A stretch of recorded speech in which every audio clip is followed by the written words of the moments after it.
Welcome, everybody, to Infinite Impact Radio. This is a podcast for impact influencers by impact influencers with world-changing missions. And we have Nicole Burgess today with us. Did I pronounce that right? Please tell me I did. You did, yes. Okay, great. Because I meant to ask you that before, because I have a name that many people mispronounce.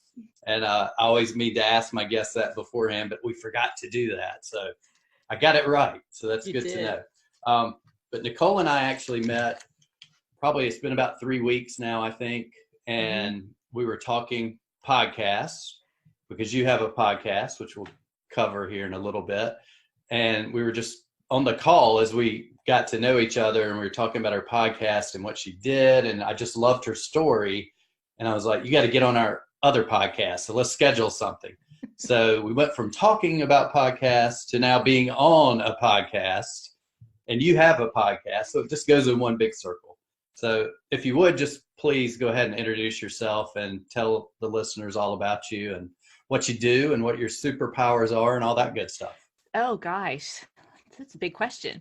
So I'm Nicole Burgess. I'm a licensed marriage and family therapist, and I'm also sometimes called the introvert empowerment coach or a leadership coach. I work with women that are in midlife, that are entrepreneurs, and they're making a great difference in the world, yet they're often really overwhelmed, heading down burnout track, and they've got a lot of anxiety and doubts that come up that they don't know where to go with that. And so I help them really start to work through that and tame those daggone fears that are just nothing but stories up in their head, so that they can continue to make the impact that they are in the world and like their personal life. So it's having that lovely little balance, or what I like to call harmony, both in their professional and their personal life.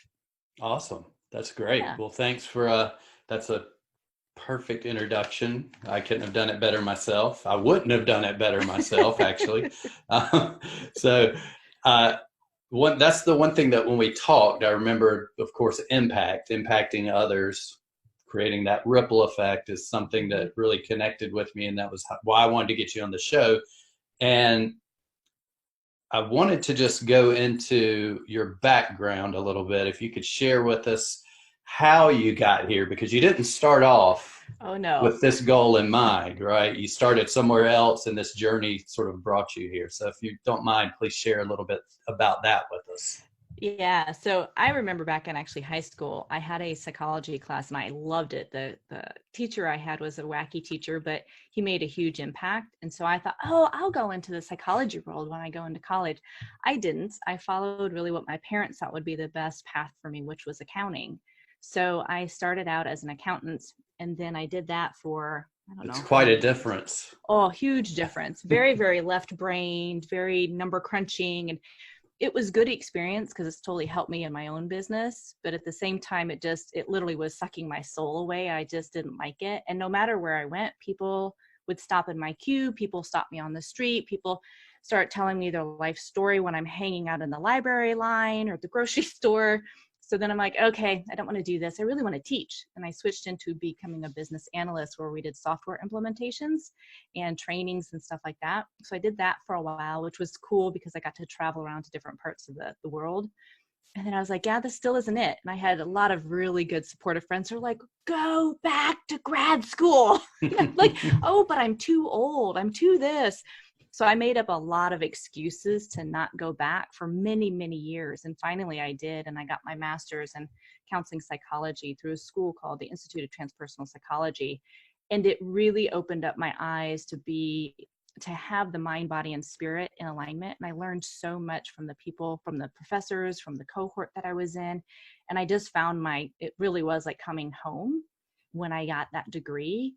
And then that really started me on this path of being a licensed therapist. But now I'm more like, I want to help other women who maybe don't necessarily have the mental health issues, but there's still things like their mindset or stories, their inner stories that are getting in the way from doing the business that they really love to do or making that impact. And so that's where the coaching now is coming into it. It's so much fun. Yes, that's great. So you still have your practice I do, offline, yes. And then online as well. Correct. So yes. That's interesting. Well, and one thing I will tell you that, and I understand exactly what you're talking about when it comes to stories and the things that we tell ourselves, because that's something that not just people who are trying to change careers, but I even see it I'm in a coaching group with a lot of very successful entrepreneurs, and yes. they will still tell you that no matter where you are, Yes. from you're just starting or all the way at or what we see as the pinnacle from those of us trying to climb it, they're still going, but they still have those stories in their head. So Yep. it's not something that you should feel like you're the only one. Correct. I call it like every time you up level, every time you reach a new level of this new version of yourself, you're going to run into those limiting beliefs. It's the ego-based stuff, right? That gets in the way. So all of our old stories, old beliefs that we were taught from younger, it's down in the subconscious. And as you become more conscious of them, you can then release them, let go of them, and move forward. But then you come up to this next level, right? You're like, okay, I'm going to do this. It's like, oh, but you can't. Oh my gosh, what does this mean? And so again, that's that very ego-based, very limiting. This is your comfort zone. You need to stay there. And it's like, oh gosh, no. Because the reality is you're truly limitless, but it's what your mind, your thoughts will stop you from that. Unless you're really paying attention, you keep taking those steps forward. And then you gain that confidence, and the courage comes with it because you're taking those steps, taking the action to make it happen. Okay, well, I have to share something now that I've heard that. So I thought this is interesting. I don't want to make this about me, but when I was switching gears from where I was leaving the business I was in previously and moving into what I'm doing now, I actually had that realization, but it took me a while, where I started meditating. Yes. And one of the things that I was meditating on was, help me find clarity. Mm-hmm. On what I want to do, some clarity, but I wasn't moving. Mm-hmm. And then at some point, after continuing to be stuck, it's like the word just came to me, start moving. And then within like a week, I actually saw somebody on Facebook where they were saying movement creates clarity. Yes. And you just repeated the same thing there. And I think that's important. So besides people just realizing that to get unstuck, you have to take a step, which seems like an easy thing to do, but it's not. Right.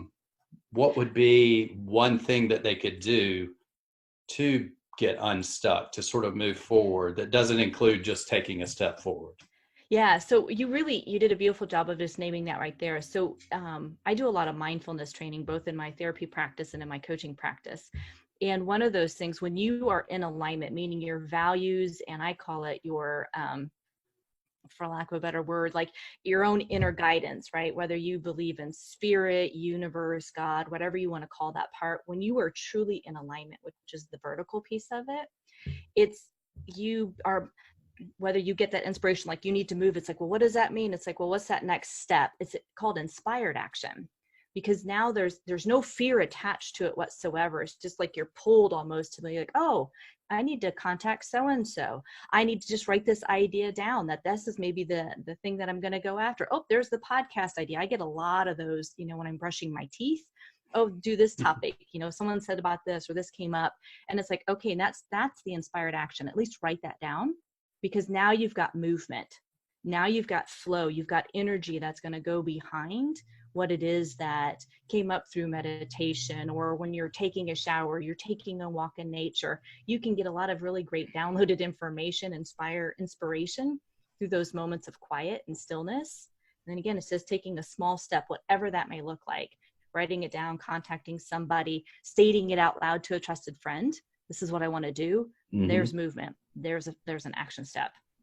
That's great. Yes, I totally 100% agree with that. It's funny because I was going to say in the shower, because that seems to be where, even more so in the past when I was doing a lot of writing, I was an independent contractor, freelancer, and I did a lot of writing, sales copy, marketing copy, and I would get stuck. I'd get up in the morning, I'd do the work, I'd get stuck, and then when I'm in the shower, all of a sudden the entire thing just shows up. And I'm like, okay, I got to remember this after. And it's hard. It is.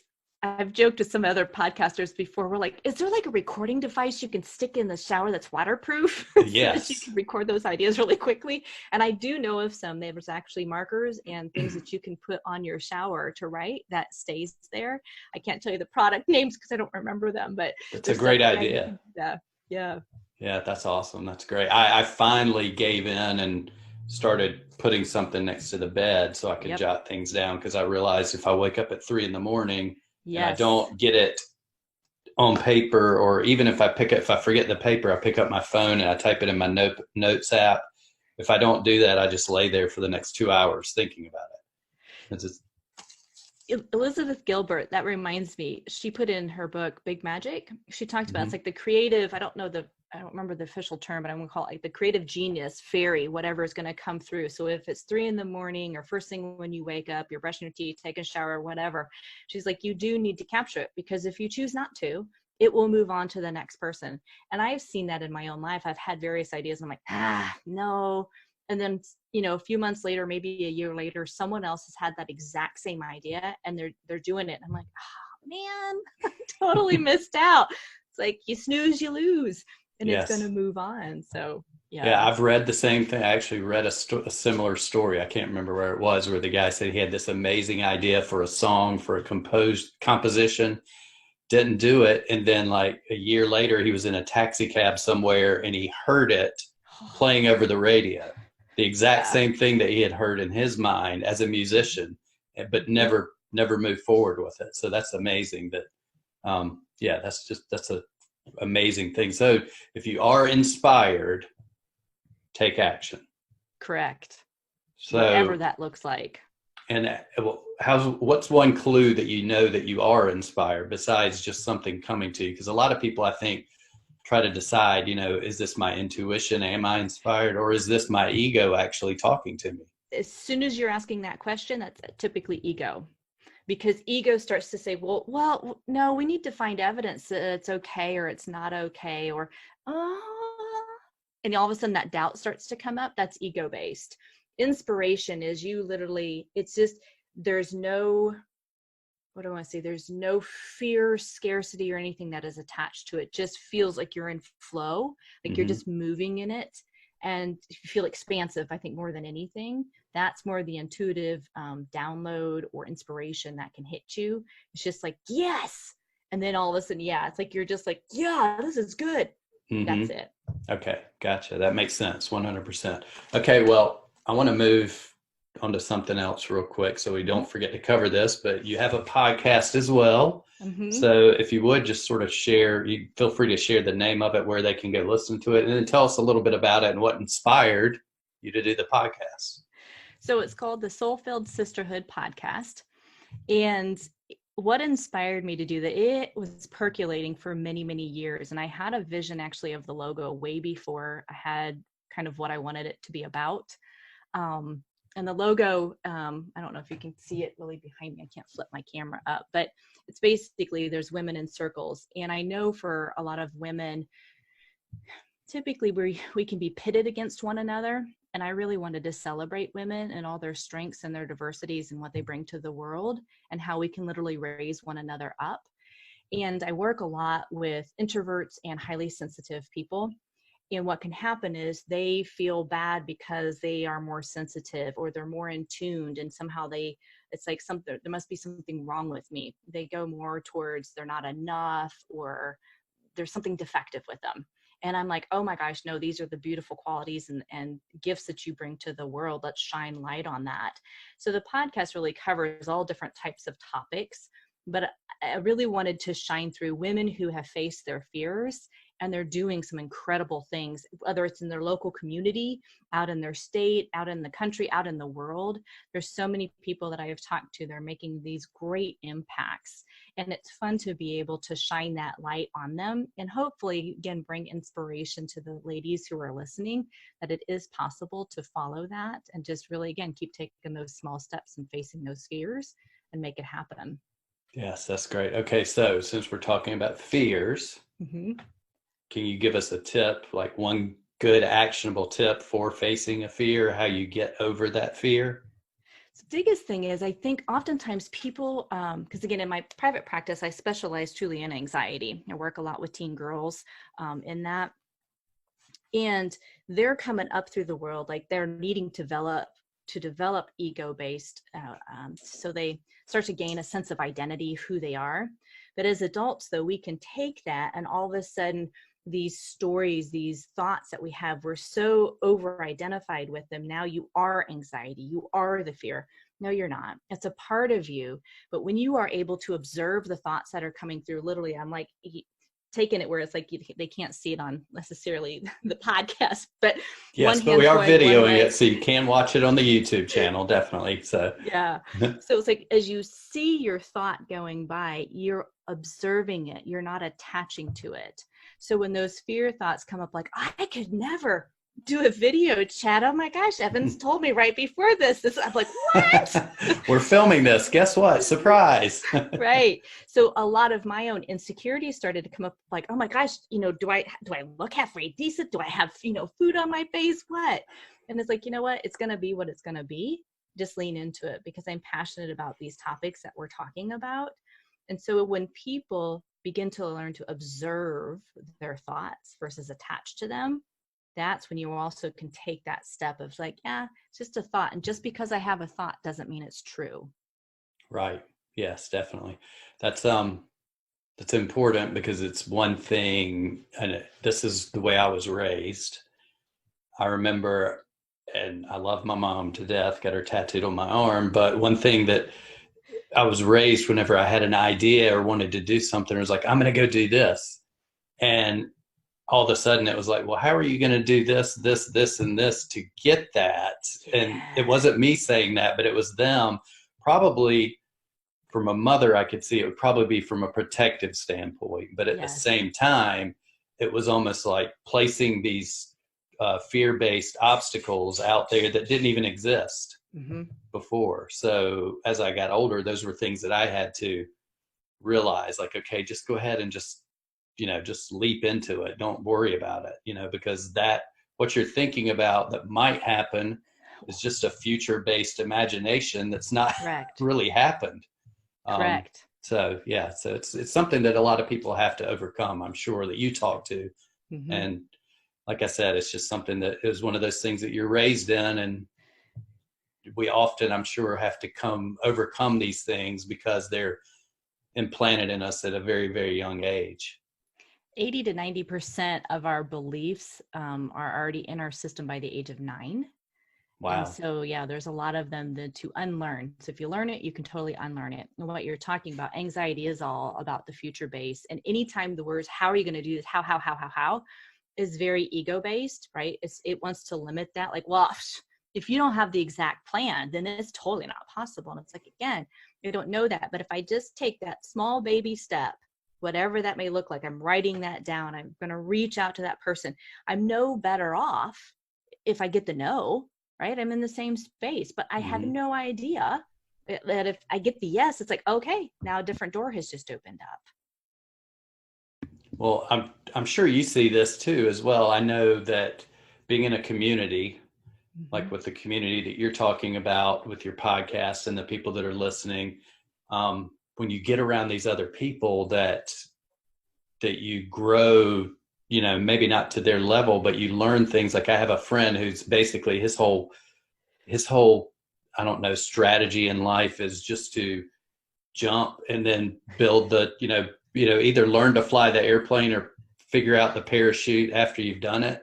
And it's, he's got a lot of failings, but he's got a lot of successes, and neither one of them define him.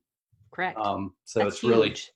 but it's nice to have people around you, as I'm sure you know from your community building, and to have that so that you feel a little more empowered to sort of lean into it yourself if you're not used to that. So I think community, like your community with your podcast and with your coaching, is really big, which leads us to the next thing I want to talk about, something that you're putting on that is sort of going to be a community, a virtual community, your summit. You're getting ready to put together an online summit very soon. As soon as this is published, it's probably going to be getting ready to start. So if you would just share a little bit about that, how they can sign up for it, when it is, and all the good stuff. Yeah. So I did it a little different than some other people who've done summits. This is the self-care summit. It's, improve your bottom line along with your personal life. And I've interviewed 6 other women in specific areas. We've got we talk about health, your business, having fun, finances, creativity, spirituality, and I'm forgetting something else. There's another topic that's on there, but basically it's your whole life, these specific areas in women's lives that it's looking at how are you doing and taking care of yourself in those specific areas, because not only does that impact your business, it does impact your personal life. And I did it different in the sense that it starts October 7th. All the interviews, everything arrives to your inbox, and it's called selfcaresummitforwomen.com is where they can go sign up. And they get it like Monday, Wednesday, and Friday. And 2 of the Fridays, I want to say it's I can't even remember the date, the 11th and something else, the other Friday, they're going to be live Q&As where they can come on and actually talk with me about kind of where they struggle the most with self-care, or some of the self-care techniques that they have used that really help them. Really trying to remind women that if you want to be a successful entrepreneur, and a lot of them are heart-centered entrepreneurs, you've got to put yourself first. We still have such a message of that becomes last. You need to take care of everybody else and you become last. You can't do that. It needs to be flipped. So to do your business, to do family, to do, partnerships, anything, you've got to take care of you, because if you don't, no one else will. And it's not coming from a selfish standpoint. It's coming from a true caring about you, and that really makes a huge effect on everything in your life. Yes, definitely. So it's, once again, what's the URL? selfcaresummitforwomen.com. selfcaresummitforwomen.com. So are there any, can you reveal any of the guests, or should we just wait and let people go see it? Or so let me see again, because I've got 7 different areas. Let's see if I've got everybody on here. Yeah. So Amanda Walker is going to be on it, and she is a health style coach. I have Lisa Peterson. She is all about abundance and money. And then I have, oh my goodness. See, I put you on the spot. You did. So my mind went, ta-da. I have Tracy Crosley. We're going to talk about relationships. I have Laurel O'Sullivan, and we talk about business with a twist, because we talk about moon and stars and stuff as well. And then I have Sarah Santa Croce. We talk about having some fun and leisure. Kat Rose, which we talk about the creativity. And then myself, where we talk about the spirituality. Those are the 7 areas. I think I got everybody. Yeah, very cool. Great job. Putting you on the spot, surprising you with name everybody on this. You're on video, by the way. Yeah, I can see their faces. Got some names. Yeah. So no, that's great. So that's going to be exciting. I'm sure people are going to love that. And definitely I'll put a link in the show notes as well to that URL. I'll put it in the YouTube video, everywhere we put it, and we'll make sure to send people that way. Awesome. Thank you. I guess the last thing I'll ask you is, I'm trying to think what's a really good thing to ask you last. So, you know what? I did want to ask you this, because I know you can't reveal any stories, or names, but is there one thing you can think of from your podcast, one story that was just so inspiring? I'm sure most of them are, but one that just really was like, bam, it hit you like that inspiration that we were talking about earlier. And you were like, this is amazing. Yeah, it's funny because and I'm like, oh gosh, because I've done, I'm up to 66 different interviews now, and some of them are my own or solos. I know that honestly, it goes back to these most recent ones. They inspire me because they're so fresh on my mind. And so I just had a conversation with Kat, and just what she's doing in the world as an introvert herself and a creative, and how she's really making an impact. And again, she does a beautiful job of, facing her own fears on stuff. And I think anybody that I've interviewed, has just been so fun to hear how they have overcome the fears. And they all say, I'm not perfect, because the goal is not to be perfect. It's about, I keep embracing the unknown, because that's that's life. I mean, every day is new. Every day there are changes. And the more that you embrace the unknown, the easier life honestly gets. Wow. Ego doesn't like it, but again, that's because again, you're really trying to say, I'm more than just the ego. I'm more than just the thoughts. You are, because you are. And so when you can embrace you're more infinite, then it's like, well, this isn't so bad. These moments, they come and they go, and I just move through them. Right. Right. It's just the only moment that you have is the moment right now, Correct. which is already gone. Correct. And that's the whole, Exactly. when I start thinking too much about that, it just drives me a little bit crazy because I'm like, okay, Yeah. is this the moment? Is this the now moment? Is that one already Right now. gone? And, That's it. Yeah. but yes, that makes 100% sense. And as somebody who's trying to launch a few things myself, really overcoming that, how do I do this? How do I do that? I was, Yeah. The raised next with, step. that's all I Yes. can look at. It's like, okay, I'm doing this right now. This is what I'm doing. Like this Yeah. podcast. I'm doing this podcast right now. This is where, you need to be, your attention needs to be, not what's going to happen at 4 o'clock today, because Right. that's not here. So I think that's a But really important lesson.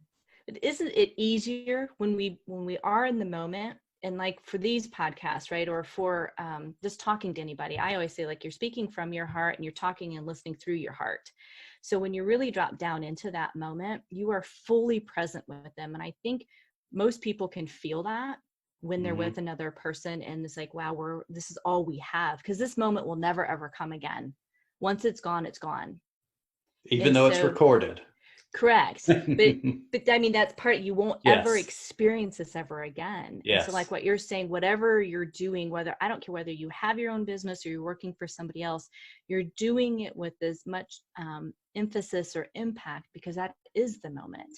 And Mm-hmm. you get to decide, right, that attitude or feeling you want to make it to be. It's like, oh, this is drudgery. It's like, well, then everything's going to be drudgery. You're like, hey, I get to do this right now. And maybe I'm starting that little, side business over here. Beautiful. But I'm doing this right now in this moment. And then I'm going to do this next thing over here. You can make it as easy and flowing as you want to, Yes. depending on where you are in your state of being.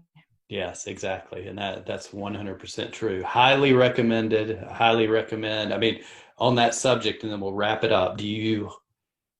I have a book that I've read, but I just am curious is there a book that you've read that taught you, the one that really stands out, that somebody who's maybe never meditated, never thought about mindfulness, never thought about, the present moment, could just go grab that book and it would make a huge impact on them? There's a ton of them. So I know before we started to record, you could see I had one bookshelf over here. And as a therapist, we laugh because we call it our book addictions. I have a ton of them. So for somebody have never done meditation before, John Kabat-Zinn is really good. Wherever you go, there you are. It's like, that's your breath work is there. Tara Brach is another one I think is very good. If you struggle with self-compassion, Dr. Kirsten Neff is another one.